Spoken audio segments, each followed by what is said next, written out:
Hi all, കീമുമായി ബന്ധപ്പെട്ടുകൊണ്ടുള്ള ഏതാനും ചില സംശയങ്ങളാണ് ഇന്ന് നമ്മൾ ഡിസ്കസ് ചെയ്യുന്നത്. ഒരു ചോദ്യം ഇതാണ്: വിദേശത്ത് ജോലി ചെയ്യുന്ന തിരുവനന്തപുരം സ്വദേശികളാണ്. മകളുടെ ജനനവും പഠനവുമെല്ലാം വിദേശത്തായിരുന്നു. കീം വഴി എഞ്ചിനീയറിംഗ് പ്രവേശനം സാധ്യമാണോ എന്നുള്ളതാണ് ചോദ്യം. സാധ്യമാണ് എന്നുള്ളത് തന്നെയാണ് ഉത്തരം. രക്ഷിതാക്കളിൽ ആരെങ്കിലും ഒരാളെങ്കിലും കേരളത്തിൽ ജനിച്ചവരാണെങ്കിൽ മക്കളെയും കേരളീയർ ആയിട്ടാണ് പരിഗണിക്കുക. അതുകൊണ്ട് തന്നെ ആ രൂപത്തിൽ കീം വഴിയുള്ള പ്രവേശനം സാധ്യമാണ്. അതേപോലെ തന്നെ അതിൻ്റെ കൂടാതെ അർഹതയുണ്ടെങ്കിൽ സംവരണത്തിനും അതുപോലെ തന്നെ മറ്റ് ഫീസ് അളവിനൊക്കെയുള്ള അർഹത ഈ ഒരു കുട്ടിക്ക് ഉണ്ടാവും എന്നുള്ളത് തന്നെയാണ് നമ്മൾ മനസ്സിലാക്കേണ്ടത്. കൂടുതൽ വിശദാംശങ്ങൾ പ്രോസ്പെക്ടസിൽ അവൈലബിൾ ആണ്. രണ്ടാമത്തെ ഒരു ചോദ്യം: കേരള കാർഷിക സർവകലാശാലയിലെ ബിടെക് ബയോടെക്നോളജി പ്രവേശനത്തിന് +2 മാത്തമാറ്റിക്സ് പഠിക്കേണ്ടതുണ്ടോ എന്നുള്ളതാണ് ചോദ്യം. ബിടെക് ബയോടെക്നോളജി, കേരള കാർഷിക സർവകലാശാലയിൽ ബിടെക് ബയോടെക്നോളജി പഠിക്കാൻ മാത്തമാറ്റിക്സ് പഠിക്കേണ്ടെന്ന് ആവശ്യമില്ല.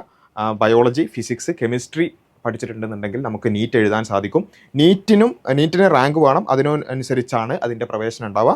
അതുകൂടാതെ കീമിന് കൂടി അപേക്ഷ നൽകണം എന്നുള്ളത് ശ്രദ്ധിക്കണമെന്ന് മാത്രം. മാത്സ് നിർബന്ധമില്ല. അടുത്ത ഒരു ചോദ്യം: OBC സംവരണത്തിനായി വരുമാന സർട്ടിഫിക്കറ്റ് അപ്ലോഡ് ചെയ്യേണ്ടതുണ്ടോ എന്നുള്ളതാണ്. വരുമാന സർട്ടിഫിക്കറ്റ് ഒരിക്കലും സംവരണത്തിനു വേണ്ടി അപ്ലോഡ് ചെയ്യേണ്ട കാര്യമില്ല. ഈ വരുമാന സർട്ടിഫിക്കറ്റ് എന്ന് പറയുന്നത് ഫീസാനുകൂല്യത്തിനും മറ്റ് സ്കോളർഷിപ്പ് കാര്യങ്ങൾക്കും വേണ്ടിയാണ് വരുമാന സർട്ടിഫിക്കറ്റ് ആവശ്യമായിട്ടുള്ളത്. എന്നാൽ OBC non creamy layer certificate അത് സംവരണം ലഭിക്കാനാണ് നമ്മൾ കൊടുക്കേണ്ടത്. അപ്പോൾ ഈ ഒരു കാര്യമാണ് നമ്മൾ ഇത്തരം കാര്യങ്ങളിൽ ഇതിൻ്റെ ഡീറ്റെയിൽസ് ഒക്കെ പ്രോസ്പെക്ടസിലും മറ്റു കാര്യങ്ങളിലൊക്കെ അവൈലബിൾ ആണ്.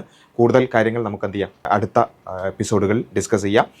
നമ്മൾ ഇത്തരത്തിലുള്ള കരിയറുമായി ബന്ധപ്പെട്ടുള്ള കൂടുതൽ സംശയങ്ങൾക്കുള്ള മറുപടികൾ നമ്മുടെ ചാനലിൽ അവൈലബിൾ ആണ്. അതുപോലെ തന്നെ 6 മുതൽ 10 വരെ ക്ലാസ്സുകളിൽ പഠിക്കുന്ന കുട്ടികൾക്ക് വേണ്ടിയുള്ള ഫൗണ്ടേഷൻ കോഴ്സസ്, സയൻസിലും മാത്സിലും ഉള്ള അവരുടെ അടിസ്ഥാനങ്ങൾ ഭദ്രമാക്കാൻ, കോമ്പറ്റേറ്റീവ് എക്സാംസിന് അവരെ പ്രിപ്പയർ ചെയ്യിപ്പിക്കാനുള്ള ഫൗണ്ടേഷൻ കോഴ്സസിൻ്റെ അടുത്ത വർഷത്തേക്കുള്ള എക്സാം ബൈ ലേണിംഗ് ഫൗണ്ടേഷൻ കോഴ്സിലേക്കുള്ള അഡ്മിഷൻസ് നടന്നുകൊണ്ടിരിക്കുകയാണ്. നിങ്ങളുടെ മക്കൾക്ക് അഡ്മിഷൻ എടുക്കണം എന്നുണ്ടെങ്കിൽ താഴെയുള്ള ലിങ്ക് വഴി രജിസ്റ്റർ ചെയ്യാവുന്നതാണ്. Okay, thank you.